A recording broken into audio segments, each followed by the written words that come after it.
देखिए, जब जीएसटी लागू हुआ था तब भी मैंने कहा था ये एक ऐसा दलदल है जिसे पूरा देश जो है हाथी की तरह जो है समझ आएगा। दलदल के बारे में मशहूर है कि अगर हाथी दलदल में फंस जाए तो वो जितना बाहर निकलने की कोशिश करेगा वो उतना ही उसके अंदर धंसता जाएगा और अंत में वो खत्म हो जाएगा। तो मोदी जी ने बड़ी ताकत और बड़ी मेहनत और बड़ी अकल लगाकर 15 अगस्त 2017 को जो जीएसटी नाम का एक दैत्य हिंदुस्तान को दिया, वो दैत्य अब जो है पूरे देश को धीरे धीरे अजगर की तरह निकल रहा है। अब आप देखिए कि जीएसटी में अभी सावन के पहले सोमवार को ही भगवान भोले शंकर को हिंदू लोग जो है दूध चढ़ाते हैं, उनका अभिषेक करते हैं। और उसी दिन मोदी जी ने कहा कि भगवान शंकर के अभिषेक में भी जीएसटी ली जा सकती है। तो उन्होंने वहाँ पर दूध पे भी जीएसटी लगा दी, घी पे भी लगा दी, मक्खन पे भी लगा दी, दही पे भी लगा दी, छाछ पे भी लगा दी, राई पे भी लगा दी, आटे पे भी लगा दी, चावल पे भी लगा दी, दालों पे तो पहले ही लगी हुई है। उसके बाद उन्होंने कहा कि अगर कोई घूमने जाएगा तो 1000 रुपये का जो बजट होटल जिसे हम बोलते हैं गरीब लोगों का होटल, धर्मशाला भी 1000 रुपये ले लेती है, वहाँ पर भी 12% जो है जीएसटी लगा दी है। फिर उन्होंने कहा बीमार होगा तो अस्पताल जाएगा तो अस्पताल के बेड पे भी 18% जो है जीएसटी लगा दी है। इसी तरह आप देखेंगे कि बच्चों को लिखने पढ़ने का शौक़ होता है तो बच्चों की किताबों पे जीएसटी 12% है। आज के दिन जो है अगर आप बच्चा जो है कॉपी लेने जाएगा, कलर लेने जाएगा, प्रकार लेने जाएगा, कुछ भी लेने जाएगा, उस पर भी जो है 12% जीएसटी मोदी जी ने लगा दी है। तो एक तरह से जीएसटी सिर्फ एक चीज़ पे नहीं है, वो आपके हगने पे नहीं है, मूतने पे नहीं है, उसके अलावा आपके खाने की हर चीज़ पे जीएसटी लगी हुई है। और जीएसटी लगाते हुए सरकार को जरा भी शर्म नहीं आई कि गरीब खाएगा क्या, गरीब आदमी खाएगा क्या, गरीब आदमी रहेगा कैसे, गरीब आदमी जिंदा कैसे रहेगा। एक तरह से सरकार का षड्यंत्र है कि लोग जो है, मैं हमेशा पहले भी बोलता हूँ, कई लोग मुझसे पूछते भी हैं कि आप कहते हो सांडे का एक वो होता है जानवर, तो सांडा होता क्या है? तो सांडे का एक तेल बनता है जो कि दिल्ली में जामा मस्जिद, लाल किला और कंपनी बाग हमारा एक होता था, वहाँ पर जो है वो सांडे का तेल जो है, सांडे के जो बड़े बड़े जानवर होते हैं मगरमच्छ की तरह, उनको वो जो है कढ़ाई में रखकर थोड़ा सा तल कर गर्मी देकर उनका तेल निकालते थे और उसका इस्तेमाल जो है तिला फकीरी के लिए होता है। तो बाकी जो है सांडा जो है उसको खाने पीने की जरूरत नहीं होती, उसे आप जो है हवा में नमी जो आजकल खूब है वो नमी चूस कर जो है हवा में जिंदा रहता है। उसका एक बड़ा रूप जो होता है खो होता है, जो राजस्थान में पाया जाता है, जिससे चोर उचक्के जो है किसी महल की दीवार फांदने के लिए किया करते थे। जी। उसको रस्सी बांध देते थे और उसको दीवार पे फेंकते थे, तो वो जो है उसकी जो चारों हाथ पांव होते थे उनमें वो स्पंज टाइप कुछ होता था, वैक्यूम, तो वो जितना उसे खींचोगे उतना वो जो है उससे चिपक जाता था और वो उस पर चढ़ जाते थे। तो मोदी जी ने देश के लोगों की हालत ऐसी कर दी है।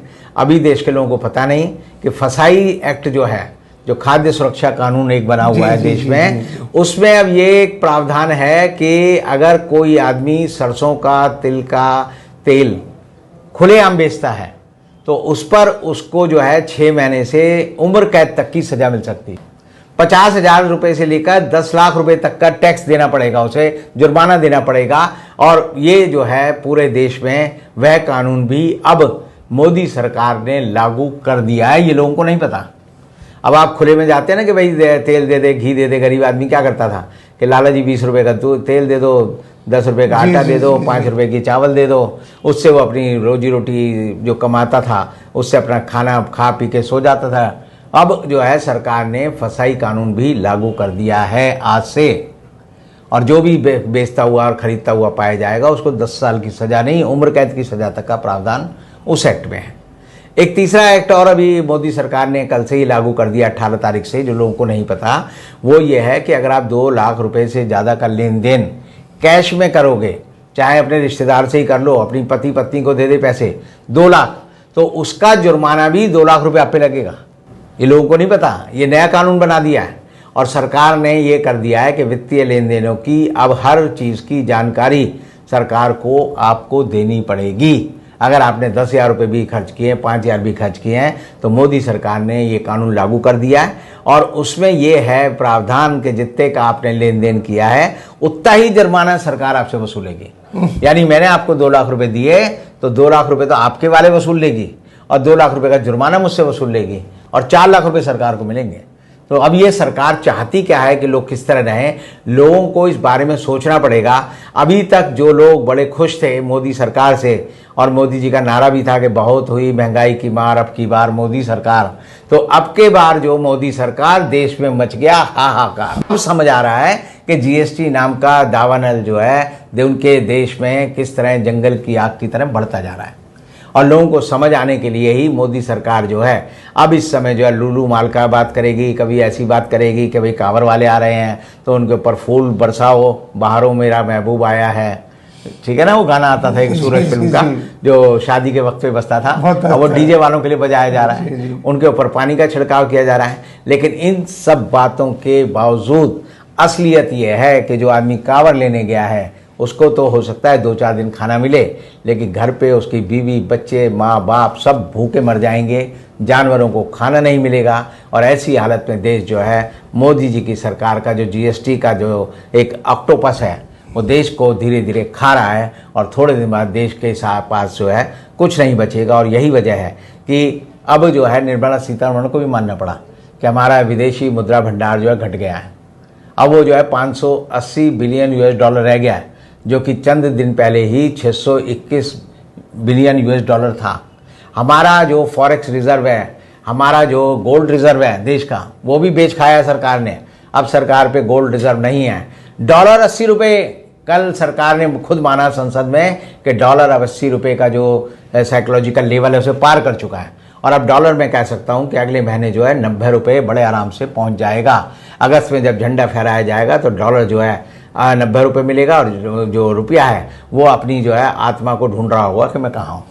तो ऐसी हालत में जो अर्नेस्ट एंड यंग है और जो दूसरी संस्थाएं हैं, उन्होंने भारत की जो विकास के पैमाने हैं वो घटा दिए हैं। उन्होंने कहा है कि भारत अब जो है मंदी की चपेट पे आने वाला है, और मंदी की चपेट पे आने का लक्षण ये है कि अगले जुलाई महीने में 1.5 करोड़ लोगों के रोजगार छिन गए हैं। 1.5 करोड़ लोगों के रोजगार एक महीने में छिनने का मतलब है कि 1.5 करोड़ परिवार जो है पूरी तरह से नेस्त नाबूद हो गए हैं।